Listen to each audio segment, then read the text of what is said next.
தமிழக மீனவர்களை மீட்க மத்திய அரசு தீவிரமாக செயல்பட்டு வருவதாக தமிழக பாஜக தலைவர் தமிழிசை சவுந்தரராஜன் தெரிவித்துள்ளார். பல்வேறு கட்சிகளிலிருந்து 50க்கும் மேற்பட்ட ஆட்டோ ஓட்டுநர்கள் இன்று பாஜகவில் இணைந்தனர்.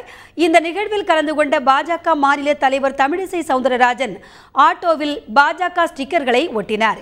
பின்னர் அவர் செய்தியாளர்களிடம் பேசுகையில், இலங்கை சிறையில் உள்ள தமிழக மீனவர்களை மீட்க மத்திய அரசு தீவிரமாக செயல்பட்டு வரும் நிலையில் இந்த விஷயம் அரசியலாக்கப்பட்டு வருவதாக கூறினார்.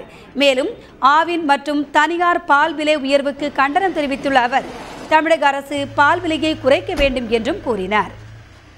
சட்ட ரீதியாக சட்டத்திற்கு உட்பட்டு அவர்களை வெளிக்கொணர்வதற்கு என்னென்ன முயற்சிகள் மேற்கொள்ள வேண்டும் அத்தனை முயற்சிகளையும் மத்திய அரசு மேற்கொண்டிருக்கிறது.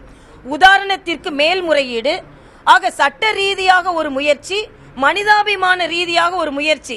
இலங்கைக்கான இந்திய தூதர் அவர்களை சிறையில் சென்று சந்தித்து அவர்களுக்கான வசதிகளை செய்து கொடுத்தது மட்டுமல்லாமல் அவர்கள் உறவினர்களோடு பேசுவதற்கு செல்போன் வசதியும் செய்து கொடுத்து உறவினர்களை பார்ப்பதற்கான வசதிகளையும் செய்து கொடுத்திருக்கிறார்கள். இது வேண்டுமென்றே அரசியலாக்கப்பட்டு கொண்டிருக்கிறது என்பதுதான் எங்களது கருத்து. ஏனென்றால் சட்ட ரீதியாகத்தான் இதை தீர்க்க முடியும்.